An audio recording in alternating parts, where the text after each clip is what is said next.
Chers amis internautes, bonjour. Ginnaaw bi ñu leen nuyoo nag dañuy dikkaat ak yéen ci li nga xamante ni moo di élection locale 2022 ginnaaw nag samp nënd ak dëggal seen bopp mu mel nag élection locale 2022 nag fii ci région bu Thiès nar na tàng jëpp nag ginnaaw bi nga xamante ni nag egsi nañ ci cappaandaw yi muy dépôt des dossiers ak li nga xamante ni moo di liste yi ñu nemmeeku ci nag ay frustration ak yenn yi nga xamante ni am na ci du suñuy kàddu dañuy daal di jox ki nga xamante ni moo di commissaire rek mu daal di dikkaat ak ñun ci lu ni mel commissaire ñu ngi lay nuyu. leen di fay di leen sant vraiment di taxawaay bi quoi di leen nuyu yéen ñëpp. ginnaaw ba nu la nuyoo est-ce que mën nga dikkaat ak ñun ci frustration yi nga xam ne mu am ci liste électorale yi. waaw xam nga loolu kenn ku ci nekk gis na ko lu ne fàng nag kenn du ko jeex parce que mënuma imaginer nga nekk responsable ci gox pendant 12 ans xawma xam nga mën fa loo xam ne say morom mënuñu ko am fa lu fa say am morom amul am njàmbaar goo xam ne gisuma sa benn morom wala ba ci ay leader yoo xam ne tey jii ñi ngi am ay ndombol tànk ci parti bi amuñu ko ba pare vraiment buñ demee ba ci daj dëpp ga pour dugal liste ñoom ñuy def na leen neex di salfaañe mbir mi di dugal ñu leen neex loolu moom mooy andi wax yi moom mooy andi problème yi nga xam ne moom moo am fii. léegi seen diggante ak Mburoog Sow lan moo tax ngeen rangé wu ci côté réew mi. non loolu lépp discipline de parti moo ko waral man dafa am fu ma bokk man may responsable politique nekk coordonnateur des jeunes depuis 2012 de Thiès Ouest vraiment ma am kilifa muy docteur Pape Amadou Ndiaye ministre de l'artisanat et de la transformation du secteur informel man ma nekk ak moom di liggéey boobu ba léegi ñu amoon beneen taxawaay pour jël li nga xam ne mooy mairie bi parce que liggéey nañ ko fi tarbiye nañ ko xam nañ li ne ci gox bi vraiment am fi benn taxawaay bi ñu demee ba taxaw ba war ko def président woote dal ne comme que Mburoog Sow la ñu wax te Idi waxoon na ko bàyyee mairie duñ def lu dul ànd ak moom liggéey loolu moom moo tax ñu daal di delluwaat ginnaaw ñëw toppaat suñu ginnaaw kilifa. mais bu fekkoon rek politique rek man de ma part personnel gisuma sama benn morom boo xam ne li ma mën ci ouest bi mën na ko gisuma sama benn morom boo xam ne li ma mën a génne ci mbooloo ak ñi ànd ak man topp nañ ko ak ñi nga xam ne sax ñoo yor ndombol tànk je défie quiconque tey jii man bu ma demoloon sama bopp tey jii man dinaa am loo xam ne tey jii man moom mooy lu kawe sama njort kon su ma demee ba arriéraat vraiment am benn grandeur topp ci ginnaaw ki nga xam ne moom la ma yàlla booleel muy docteur Pape Amadou Ndiaye c'est parce que rek dama xam ne discipline de parti dafa am te dama am kilifa loolu moom moo ma tax ma delluwaat ci moom. par rapport ak position bi ngeen occupé ci liste électorale nan nga ko jàngatee. waaw non dañ koy ñaawlu parce que mënuñ ko rafetlu bu ñu demee ba ministre docteur Pape Amadou Ndiaye nekk fi responsable nekk fi kilifa. jël mbir mi am ci ay loxo yu mu ko teg ñooñu jël loxo yi defee ko nu leen neex loolu dañ koy ñaawlu parce que man mënuma imaginer du filtration yi dafa bari am na ay responsable yoo xam ne tey jii ñi ngi fi tey jii ñun ñi nga xam ne amuñu ndombol tànk ci président de la république li ñu mën ci terrain bi di ko fi def mënuñu ko. par tey jii mën naa la limal ay femmes yoo xam ne ay ku ci mel ay Marie Diouf Seynabou Ndione ñoo xam ne ay militants première heure lañu woon démb ak tey vraiment ñu bokkoon di xeex am loo xam ne tey jii ñi ngi ko mën ci biir terrain bi di ko fi def te tey jii mënuñu gis suñu bopp ci lii nga xam ne moom la ñu bind loolu problème dafay am te buñ fàtte ne saa yu élection amee man de ma part personnel damay gaare sama oto di dugg ci biir kër yi di jël ñu feebar ñi di leen boot di leen dugal ci biir urne yi ñuy voté ma leen yóbbuwaat seen kër ñuy taal dem di yóbbu te loolu amul benn responsable boo xam ne yaa ngi koy def kon lu mel ni bu amee ñu toog ci kër gi ba heure bindu jot ñu ñëw bindu jël seeni nit def leen ci kanam dugal leen loolu neexut ci xol loolu dañ koy wax te ñooñu tey ji mënuñ fi andi ñetti nit loolu moom moo tax tey ji problème filtration am pare bu fekkee tey ji yelloo nga ko nga ñëw def nekk jiituñu ci kanam dañuy xam ne yow mi yelloo nga ko mais mënuñu nekk ay nit responsable yoo xam ne heure bu élection jotee heure bu réunion jotee bu ñu la woowee duñ ñëw heure bu dara amee bu ñu leen woowee ñu ne ñoo ngi ñëw duñ ñëw bindu bu jotee ñu dem toog bindu ñu leen neex pour lan am na ñoo xam ne suñu adversaire leen woon nekkoon ci ay yeneen responsable man bi ma leen gisee ci liste yi ñu jot damaa tiit loolu pour lan fan lañ ko teg fan lañ ko teg nga ne yow da nga bëgg président de la république da nga bëgg parti bi da nga bëgg dëkk bi am yoon man liste li ma ko xamee mooy boo ci demee bay dugal nit da ngay xool koo xam ne loxoom set na nekk porteur de voix nekk doomu gox bi mën fi dara koo xam ne bu wootee nit ñi dinañ ko topp bu waxee nit ñi dinañ ko déglu dafa am ay critères yu ñuy defee ci nit ci liste mais du duggee da nga yaama neex da ngay xool kala neex nga jël ko teg ko ci liste loolu ci boppam loolu lañ rafetlu wul tey léegi nag comme que ñoom dañoo ñëw taxaw def lii ñu def nañu am courage ak honnêteté pour mën a génn pour campagnal nit ñi parce que ñoom ñoo dugal nit ñi ci liste dugg parce que bu fekkoon ñoom Thiès moo leen ñor nekk ay responsable am ay ndombol tànk ci président de la République nañ bàyyi xale yi dem seen sens mais duñu ñëw ñoom it dugalaale seen bopp ci biir liste yi te amuñu njariñ duñ leen gis ci biir terrain duñ leen gis ci benn instance boo xam ne ñu ngi taxaw di décider leen lu dul lii ñun dañu am kilifa topp ci sunu kii ginnaawam suñu déggee yënguwuñu wala dékoñewuñu wala tey jii am na loo xam ne tey jii ñu ngi ñu ciy dégg ñuy def c'est parce que dañu respecté suñu kilifa am fuñ ko teg mais du tee li nga xam ne moom la ñu war a wax li nekk suñu xol yi dinañ ko wax loolu moom moo dul yoon. am na loo xam ne nit ki bu fekkee tekki woo ko ci gox bi mënoo ko ci gox bi bu ñu la woowee réunion doo ñëw doo fekkee dara bu ñu demee ba toog ci liste da nga wax nañ waxante dëgg na nga ci génne sa loxo bañ a ñëw comme noonu loolu moo tax vraiment ñu koy ñaawlu may gërëm ñëpp di leen sant vraiment di rafetlu li nga xam ne tey ji mooy interview bi am. comme niñ leen ko waxee woon rek élection locale 2022 dañuy dikkaat ak yéen ba tey rek ginnaaw ki nga xamante ni moo di commissaire Ngom ñu ngi toog ak ki nga xam ne nag moo di Bassirou Diarra duñ ci sori dañ koy bàyyi mu daal di dikkaat ak ñun sëñ Bassirou ñu ngi lay nuyu. waaw soxna si maa ngi leen di ziar bu baax di leen ndokkeel di kontaan ci invitation bi voilà man la Bassirou Diarra je suis conseiller municipal à la mairie à la commune de Thiès-Est président de la commission hydraulique. ginnaaw biñ la nuyoo naka nga jàngate li nga xamante ni moo di liste électorale yi par rapport ak les frustrés ak li nga xamante ni noonu lañ ko dugalee daal. avant tout sax. li may def d'abord mooy bi may jógee sama koñ léegi dafa am benn naqar boo xam te ni vraiment dafa xew muy xew jamono lu mënta ñàkk ci àdduna muy une de mes voisines boo xam te ni vraiment ku sori la woon ci man di rakk ci man sës rëq ak sama kër moom la fi yàlla jëlee léegi lañ ma ko tàggee mi ngi gaañoo Italie waaw donc ma koy jàll toute la population thiessoise particulièrement celle de Hersent ñu ngi koy wax Mati Cissé mi ngi décédé vraiment Italie donc maa ngi koy jaalee tous ses frères et sœurs avant tout loolu laay njëkk wax quoi bon donc ci li nga xamante ni bon moom moo xew ci liste yi man de li ma ci gis mooy am na benn manque d'organisation au sein de mon parti muy le parti Rewmi boo xamante ni yàgg na di répété wu ma yàgg di ko gis loolu daal laa gisaat ci liste yi manque d'organisation.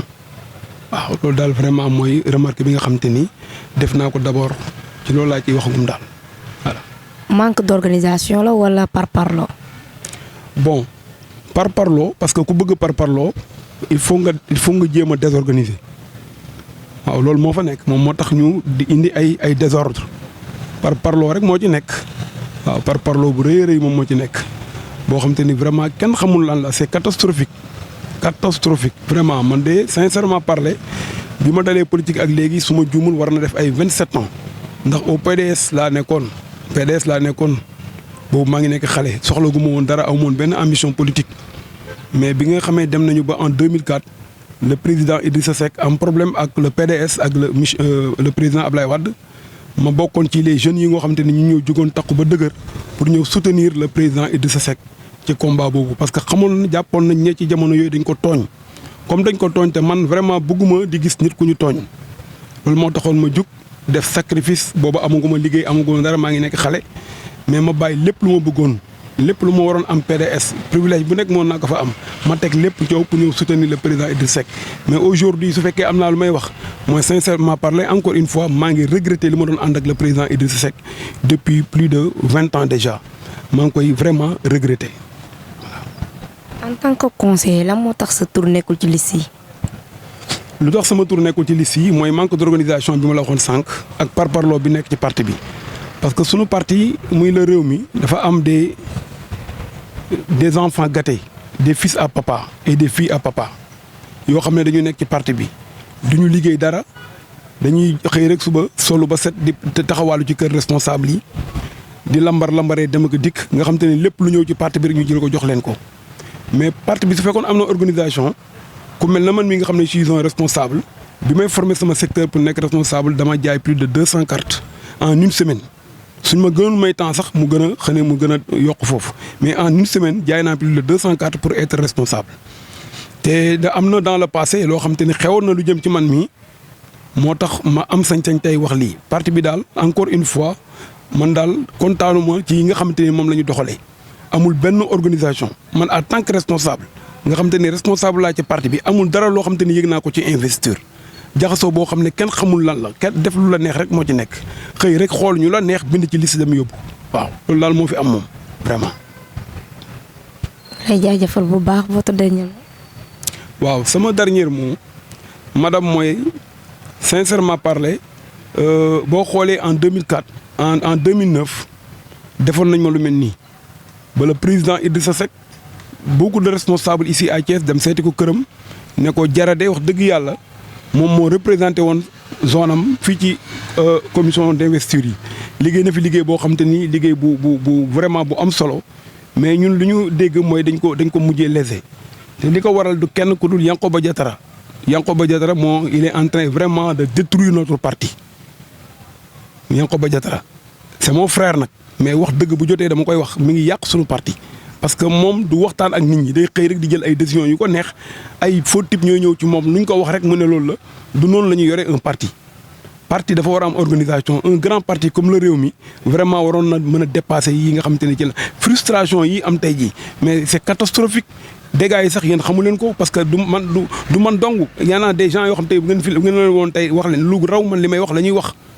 c'est catastrophique kenn mënul comprendre parce que les mêmes erreurs moo fi amoon bu ngeen xoolee élection yi la passé amoon na ay erreurs yoo xamante ni ñu ngi ko commettre ñu ngi koy wax avec Talla Sylla gis ngeen fi yu mel noonu encore lii ñëwaat encore ñun ñi nga xam ne ñooy liggéey parti bi ñooy sonn suba ngoon di dugg ci population yi di dimbali nit ñi matin et soir ñun la ñu jël sànni ñu fële dem jël ay nit ñoo xam te ni tey la ñu ñëw rek bëgg ñoo remplacer loolu sincèrement parler su fekkee nii la parti dem j'ai pris ma décision non seulement de démissionner de mon poste de conseiller municipal mais dama bàyyi politique dama koo bàyyi pour tout le reste de ma vie xalaatutuma mukk ci àdduna def politique Idrissa Seck m'a déçu le Rewmi m'a déçu rëccu laa am xol bu tàng laa am ci lii may wax nii sincèrement parler aw ma lu ma neex waaye tey jii kenn gënu ma mérité fa ma dëkk boo fa demoon tey laaj nit ñi dinañ ne la kii sincèrement parler waxuma la sax conseiller municipal mais waroon nañ ko sax mën a fal maire ndax liggéey bi muy liggéey population yi donc ku mel noonu nga jàpp ko di ko léser nii comme ça facilement loolu sincèrement parler am naa trop lu ma naqari voilà. li ñu tur bi. Bassirou Diarra ko man la Bassirou Diarra waaw voilà. waaw mbokk yi mu nekkoon Bassirou Diarra moom tamit mu ñëwoon di indi ay leeral ci li nga xamante ni nag moo di comme ni ma leen ko waxoon rek liste électorale yi mu frustré wu nag daal di dal bu baax a baax ci ki nga xamante ni moo di Idrissa Seck ñu doon ko jox dékk micro nag di ko laaj nan la jàngatee mbiru leen ba tey ci élection locale 2022 ki ñu toogal nag kenn du ko présenté ti muy Seynabou Ndione bokk parti APR depuis 2009 muy liggéey ak ki nga xamante ni moo di le président de la République Macky Sall lu ñu def lu nag daal di koy jox kàddu gi rek mu daal di dikkaat ak ñun ci li nga xamante ni moo di liste électorale yi Seynabou Ndione ñu ngi leen. asalaamaaleykum maa ngi nuyu ku ne ci turam ak santam di nuyu waa Thiès yëpp voilà di invitation bi lii moom soxal na ma te lu sedd sama xol la yàkkamti woon naa ko. madame ñu bëggoon a xam par rapport ak liste électorale les frustrés ak ñi nga xamante ni ñoom lañ boole ci liste yi li nga ko jàngatee. waa liste moom bu ñu koy defar frustration mënut a ñàkk. mais nag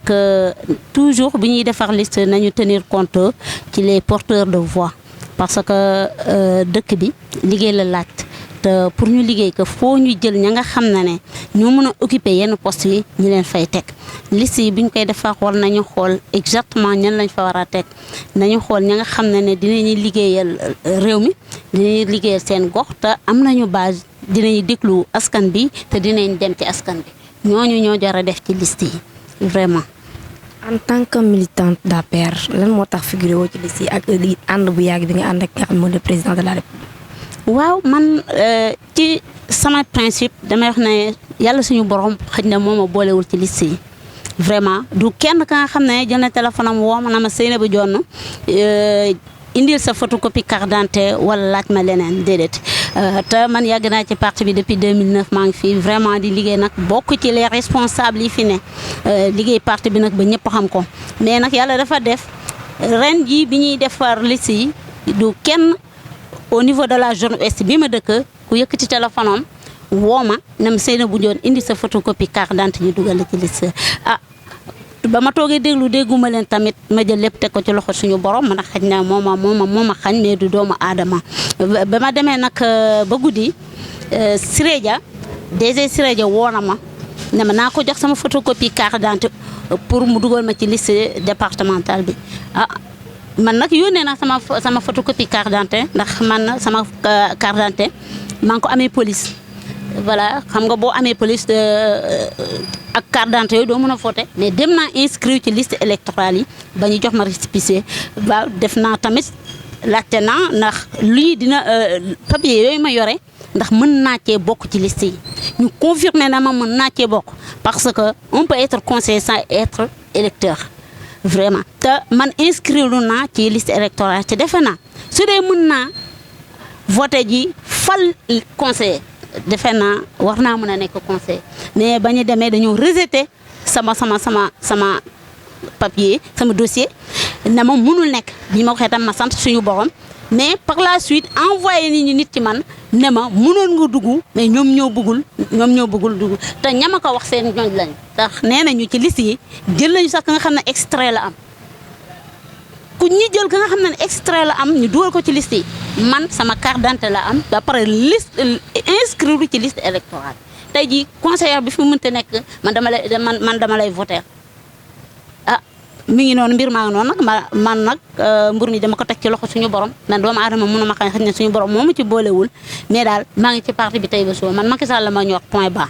kenn mënu ma génne ci parti bi dama yàgg liggéeyal Macky Sall te bi may xam Macky Sall xaw ma fi benn responsable fii à Thiès parce que man Kessi Bousso laa njëkk a xam un certain Massey moo ma boole woon ak moom par la suite ma xam Moustapha Cissé Lo moo ma boole ak Abdou Mbow kon man parti bi yàgg naa fi bi may dem ci Macky Sall du benn responsable à Thiès ma ànd ak man mii maa dem ànd ak Massey ñi dem seeti ji Macky Sall jour boobu Macky Sall moo toog ak Mahmoud Saleh ak Diène Farba waaw kon boog man parti bi man dañ ma cee fekk te yàgg naa ci yàgg liggéeyal le président Macky Sall te damay continuer di ko liggéeyal ndax man APRiste laa te kenn mënu ma cee génn te Macky Sall la ma ñor. d'accord léegi lan mooy sa dernier mot. waaw sama dernier mooy ne élection yi man je ferai tout ba ñu gagné ndax le président bëgg laa bëgg